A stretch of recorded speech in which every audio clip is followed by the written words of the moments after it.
नमस्कार। AB news खबरको मूल खबर बुलेटिन एबी न्यूज एट 2 मा स्वागत छ।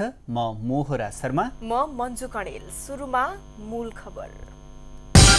सुर्खेतको लेक गाउँबाट वीरेन्द्रनगर जाँदै गरेको बस कपासी ब्यारेक नजिकै दुर्घटना, 32 जना घाइते, 4 जनाको अवस्था गम्भीर। कूटनैतिक सम्बन्ध सुधारका लागि भारत र चीनमा विशेष प्रतिनिधि पठाउने मन्त्री परिषदको निर्णय, कालोबसारीका दोषीलाई कारवाही गर्न निर्देशन। नेपाल विद्यार्थी संघको 11औं महाधिवेशन अन्तर्गत आजबाट बन्द सत्र सुरु हुँदै, नयाँ नेतृत्व चयनका लागि भोलि उम्मेदवारी र पर्सि मतदान। दक्षिण पश्चिम पाकिस्तानको क्वेटा शहरमा फेरि आक्रमण, बम विस्फोटमा परि 10 जना गम्भीर घाइते।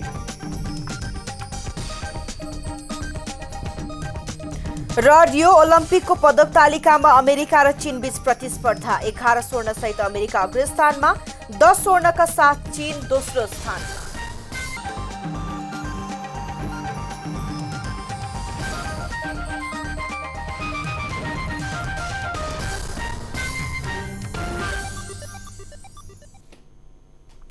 अब खबरको सिलसिला प्रारम्भ गरौं नेभी संघको महाधिवेशन सम्बन्धी प्रसङ्गबाट। हल अभावका कारण नेपाल विद्यार्थीको जारी 11औं महाधिवेशनको बन्द सत्र अन्यलमा परेको छ। 3 दिनसम्म प्रतिनिधि विवादका कारण स्थगित भएको बन्द सत्र महाधिवेशन स्थल बिर्कुटी मण्डप उपलब्ध नभएपछि बन्द सत्र अन्यलमा परेको हो। बिर्कुटी मण्डप स्थित हल महाधिवेशनका लागि बुकिङ गरिएको समय सकिएको र प्रतिनिधि बढेपछि अट्ने अन्य हलको समेत अभावमा समस्या थपिएको छ। नेपाली कांग्रेसले बनाएको निर्देशक समितिले 11 जिल्लामा जारी विवाद निरूपण गर्दा प्रतिनिधि संख्या 3400 नागेपछि हलको अभाव भएको हो। स्थान अभावका कारण बन्द सत्र नै नगरी निर्वाचन प्रक्रिया अगाडि बढाउने तयारी भएको महाधिवेशन मूल आयोजक समितिले जनाएको छ। नेविसंघको महाधिवेशनका लागि समितिले साउन 25 गतेसम्म मात्र बिर्कुटी मण्डपको हल बुकिङ गरेको थियो। प्रतिनिधि विवाद सुल्झिएपछि शुक्रबार मनोनयन गरी शनिबार निर्वाचन गर्ने तालिका सार्वजनिक भएको छ। निर्वाचनका कार्यक्रम पार्टी मुख्यालय ललितपुरको सानेपामा हुने नेविसंघले जनाएको छ। प्रतिनिधि विवादका कारण स्थगित बन्द सत्र महाधिवेशनबारे जानकारी दिन हाम्रो सम्पर्कमा हुनुहुन्छ विद्यार्थी नेता हरिहर शर्मा। हरिहरजी, नेपाल विद्यार्थी संघको 11औं महाधिवेशन अब कसरी अगाडि बढ्छ? अब स्थान अभाव भनिरहेछ एकातर्फ, अर्कोतर्फ विवाद सुल्झिएको अवस्था भनिरहेछ, कसरी अगाडि बढ्छ? अहिले के भइरहेछ? अहिले त्यो विवाद जुन विवादलाई समझदारीमा लगिसके पछाडि भोटर लिस्ट प्रतिनिधिहरूको सूचीलाई फाइनल गरेर सार्वजनिक गर्नका लागि तयारी चलिरहेको छ र आज साँझसम्ममा त्यो भोटर लिस्ट सार्वजनिक हुनेछ। त्यस पछाडि भोलिदेखि बन्द सत्रका कार्यक्रमहरूदेखि लिएर नोमिनेसनका कार्यक्रमदेखि लिएर अनि अगाडिका निर्वाचनका प्रक्रियाहरू अगाडि बढ्ने तयारीमा रहेको छ। बन्द सत्र हुन्छ? बन्द सत्र हुनुपर्छ आम विद्यार्थीहरूको चाहना। नेपाल विद्यार्थी संघको यो 11औं महाधिवेशन लामो समयका बीचमा भएको छ र यसमा बन्द सत्रमा केही मुद्दाहरू, आजको शैक्षिक मुद्दाहरू, विद्यार्थी अधिकारका मुद्दाहरू, विद्यार्थी सङ्गठनलाई अबको आधुनिक जमानामा अहिलेको परिस्थितिमा कसरी अगाडि लिएर जान, कसरी रूपान्तरित गर्ने भन्ने विषयमा छलफल हुन जरुरी छ र आम विद्यार्थीहरू मेचीदेखि महाकालीबाट आएका विद्यार्थीहरूले त्यो बन्द सत्रको आकांक्षा गरिरहेका छन्, चाहना गरिरहेका छन्, त्यहाँ आफ्ना विचारहरू, आफ्ना कुराहरू राख्न चाहिरहेका छन्। जस्तै अब त्यत्रो 3400 विद्यार्थी प्रतिनिधिहरू छन्, नेता कार्यकर्ता, त्यो सबै अटाउने ठाउँको अभाव भनिएको छ। बुकिङ गरिएको हल जुन बिर्कुटी मण्डपको हलको बुकिङको मिति पनि सकिएको भनिएको छ, कहाँ हुन्छ त उसो भए? अब यसलाई निर्देशन समितिदेखि लिएर आयोजक नेपाल विद्यार्थी संघको केन्द्रीय समितिले यसको व्यवस्थापन गर्न जरुरी छ र जे कुरामा कमजोरी भएका छन्, जे समस्याहरू आएका छन् त्यसलाई तत्कालै हल गरेर यत्रो लामो समय भइसक्यो विद्यार्थी साथीहरू गाउँ गाउँबाट बर्खाको यस्तो बीचमा आइरहनु भएको छ, धेरै खालका समस्याहरूका बीचमा साथीहरू हुनुहुन्छ र अझै त्यो भन्दा अर्को कुरा, यो अधिवेशन सुसम्पन्न हुन्छ कि हुँदैन, निर्वाचन प्रक्रियामा जान्छ कि जाँदैन, विद्यार्थीहरूले आफ्नो प्रतिस्पर्धा गर्न पाउँछन् कि पाउँदैनन्, त्यो विषय एकदमै महत्त्वपूर्ण विषय का रूपमा रहेको छ। त्यसकारणले यसका निम्ति जसरी पनि त्यसलाई नेतृत्वले व्यवस्थापन गर्नुपर्छ। हरिहरजी, निर्वाचन प्रक्रिया हुन्छ कि हुन्न भन्ने अन्यल त अझै पनि छ नि, हैन र? त्यो अन्य तर मलाई के लाग्दछ भने प्रतिनिधिको सूची सार्वजनिक भइसकेपछि प्रतिनिधिका विषयमा विवाद टुङ्गिसके पछाडि अब निर्वाचन प्रक्रियाको विकल्प छैन। विद्यार्थीहरूले आफ्नो नेतृत्व आफैले प्रतिस्पर्धाका मार्फत सुन्न पाउने व्यवस्थालाई सुनिश्चित गर्नुपर्छ। हामी त्यो लोकतन्त्रको अभ्यास गर्न जरुरी छ र लोकतन्त्रको नर्सरीको रूपमा रहेको नेपाल विद्यार्थी संघले लामो समयसम्म अधिवेशन नगरेको अवस्थामा यो अधिवेशनमा त्यो सन्देश साँच्चीकै व्यवहारमा प्रस्तुत गरेर दिनुपर्छ। जतिसुकै लोकतान्त्रिक पार्टी कांग्रेस भने पनि त्यसको भातृ सङ्गठन जुन नेपाल विद्यार्थी सङ्घ छ त्यसको नेतृत्व चयनमा पटक पटक टिकी प्रथा कायम भएकै हो। अब यसपटक पनि अब अनेक समस्या भए, यो भयो त्यो भयो भनेर त्यही प्रक्रिया अपनाउने सम्भावना पनि त छ नि। सम्भावनाहरू सबै सम्भावनाहरू रहन सक्छन्, तर मैले अगाडि पनि तपाईँलाई जोडेँ, हामीले यो लामो समयसम्म जाम भएको धेरै विद्यार्थी साथीहरू, धेरै सम्भावनाका समयहरू, धेरै ऊर्जाशील जीवनका समयहरू आज नेपाल विद्यार्थी सङ्घमा विद्यार्थी राजनीतिमा सघाउनु भएको छ धेरै साथीहरू। त्यस कारणले गर्दा यो निर्वाचनमा हामीले निर्वाचनको प्रक्रियामा नलगेर फेरि पनि हामी टिका लगाउने अथवा चाहिँ फेरि पनि नोमिनेट गर्ने जुन खालको प्रथामा लैजान खोज्यौँ भने त्यसले फेरि भोलिको विद्यार्थी राजनीतिलाई हामी माथि लिएर जान सक्दैनौँ, शैक्षिक आन्दोलनलाई उठान गर्न सक्दैनौँ, भोलिका आकांक्षाहरूलाई विद्यार्थीका अहिलेको 21औं शताब्दीका चुनौतीहरूलाई सामना गर्न सक्दैनौँ। त्यस कारणले गर्दा हामीले अब जे कमजोरीहरू अहिलेसम्म भयो ती सबैलाई अतीतका रूपमा बिर्सिएर नयाँ ढङ्गबाट, नयाँ अभ्यासका रूपबाट, विधि सङ्गत ढङ्गबाट र एउटा प्रक्रियालाई सबैले आत्मसात गरेर अगाडि बढ्नुको कुनै विकल्प छैन। हरिहरजी, जुन सङ्गठनभित्रको व्यथिति, भद्रगोल, अव्यवस्थामा गुज्रिएको यो सङ्गठन के यो महाधिवेशन पछाडि एउटा शुद्धिकरणको बाटोमा जान सक्ला? के अपेक्षा गर्न सकिन्छ?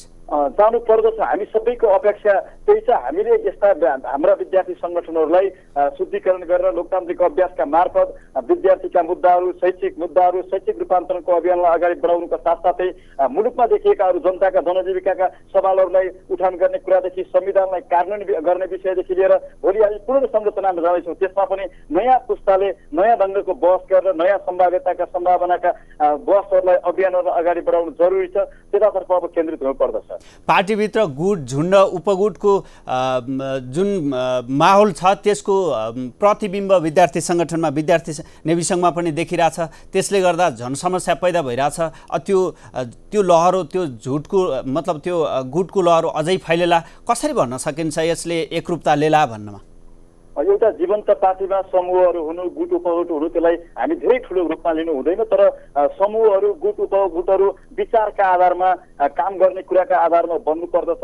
कोही व्यक्तिका निम्ति अथवा अरू कसैका निम्ति, अरू स्वार्थका निम्ति बन्नु हुँदैन। एउटा जीवन्त पार्टीभित्र विचार समूह हुनु, त्यहाँभित्र संवादहरू हुनु, अन्तर्क्रियाहरू हुनु, विचारका द्वन्द्वहरू हुनु, त्यो स्वाभाविक हो। हामी त्यसलाई त्यसरी लिनुपर्छ। र अहिलेसम्म मैले भने नेपालको राजनीति धेरै ढङ्गबाट, समग्र नेपालको राजनीति, नेपालका सबै राजनीतिक दलहरू, नेपालका यी यस्ता विद्यार्थी सङ्गठनको यिनै विषयहरूमा जहिलेसुकै अल्मलिएको अवस्था छ। अब अल्मलिनु हुँदैन। अब हामी अल्मलियौँ भने साँच्चीकै हाम्रा सम्भावनाहरू, हामीले खोजेको समृद्धि, हामीले खोजेको विकास, हामीले खोजेको भोलिको त्यो खालको चाहिँ एउटा लोकतान्त्रिक संस्कृति सहितको राजनीति हामीले निर्माण गर्न सक्दैनौँ। त्यस कारणले गर्दा ती सबै कुरा प्राप्त गर्नका लागि, एउटा लोकतान्त्रिक संस्कार निर्माण गर्नका लागि, समृद्धि प्राप्त गर्नका लागि र नेपालको आज एउटा ठुलो समस्याको रूपमा नेपालका युवा विद्यार्थीहरू जो दिनदिनै विदेशिन बाध्य भइरहेका छन्, हाम्रो शिक्षालाई रूपान्तरण गर्न हामी नसकेका कारणले, हामीले यहीँ रोजगारीको परिस्थिति सिर्जना गर्न नसकेका कारणले ती धेरै समस्याहरू छन्। ती सबै खाले चुनौतीलाई सामना गर्नका लागि अब हामीले अरू सबै कुराहरू छोडेर त्यतातर्फ राजनीतिदेखि लिएर हाम्रा यस्ता विद्यार्थी सङ्गठनहरू त्यो अभियानमा केन्द्रित हुनुपर्दछ। यो महाधिवेशनपछि नेपाल विद्यार्थी सङ्घको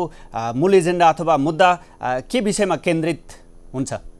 यो महाधिवेशनपछि नेपाल विद्यार्थी सङ्घको पहिलो मुद्दा भनेको शैक्षिक रूपान्तरण, यो नेपालको शिक्षाभित्र रहेका विकृति विसङ्गतिको अन्त्य गर्ने। हिजो जसरी विद्यार्थी आन्दोलन सशक्त थियो, अहिले एउटा चाहिँ सुसुप्त अवस्थामा पुगेको विद्यार्थी आन्दोलनलाई उठाएर फेरि सशक्त बनाउँदै नेपालको अहिले हामीले देखिरहेका छौँ नेपालका नेपालभित्रका विश्वविद्यालयहरू, महाविद्यालयहरू, विद्यालयहरू जो स्कुल कलेजहरूका रूपमा रहेका छन्, त्यहाँ सही ढङ्गबाट क्यालेन्डरको व्यवस्थापन हुन सकिरहेको छैन। ठिक समयमा परीक्षा, ठिक समयमा फर्म भर्ना हुने, रिजल्ट आउने खालको चाहिँ व्यवस्था हुन सकिरहेको छन्। ती कुराहरूलाई पनि व्यवस्थित गर्ने, क्यालेन्डर व्यवस्थापन गर्ने, शैक्षिक मुद्दाहरूलाई एउटा पाटोमा चाहिँ टुङ्ग्याएर लिएर जाने, त्यो सँगसँगै नेपाली जनताका हक अधिकारका विषयहरू, नेपाली जनताले आज पनि कालाबजारी, महँगी, विभिन्न खालका चाहिँ तपाईँका कारणले चाहिँ दुःख पाइरहेका छन्, ती आवाजहरूलाई राज्य समक्ष बुलन्द गर्ने र राज्य पार्टीभित्रको मात्रै होइन, नेपालको सरकारको पनि एउटा प्रतिपक्षको भूमिका, खबरदारीको भूमिका विद्यार्थी सङ्गठनहरूले विद्यार्थी आन्दोलन गर्न जरुरी छ। त्यतातर्फ नेपाली विद्यार्थी मूल रूपबाट केन्द्रित हुन्छ भने त्यो सँगसँगै हामी संविधानलाई कार्यान्वयन गर्ने विषयहरू, मुलुकमा समृद्धि स्थापित गर्ने विषयहरू, मुलुकको राजनीतिको एउटा कल्चर निर्माण गर्ने विषयहरू र आम नेपाली युवाहरूको सम्भावनाको खोजी नेपालभित्रै रहेर गर्नका लागि नयाँ खालका अभियानहरू, यहीँ आत्मनिर्भर बन्न सक्ने, यहीँ नेपाली युवाहरूलाई राख्न सक्ने त्यो दृष्टिकोणहरू, त्यो खालको चाहिँ वातावरण निर्माण गर्नका लागि नेपाल विद्यार्थी सङ्घ यो अधिवेशन पछाडि अगाडि बढ्नुपर्दछ। सङ्गठनका हरेक क्रियाकलाप, सानातिना क्रियाकलाप र गतिविधिमा समेत माओ पार्टीको हस्तक्षेप हुन्छ, त्यो अवस्थामा सङ्गठनले त्यसरी स्वायत्त रूपमा अगाडि बढ्न सक्ला?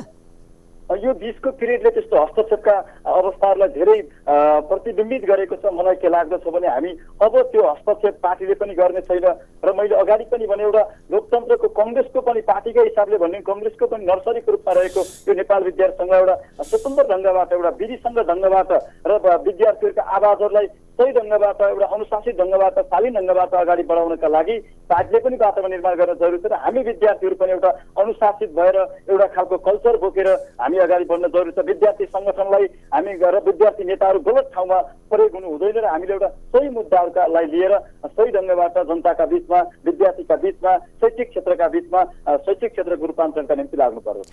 हरिहरजी, यहाँलाई धेरै धेरै धन्यवाद। धन्यवाद।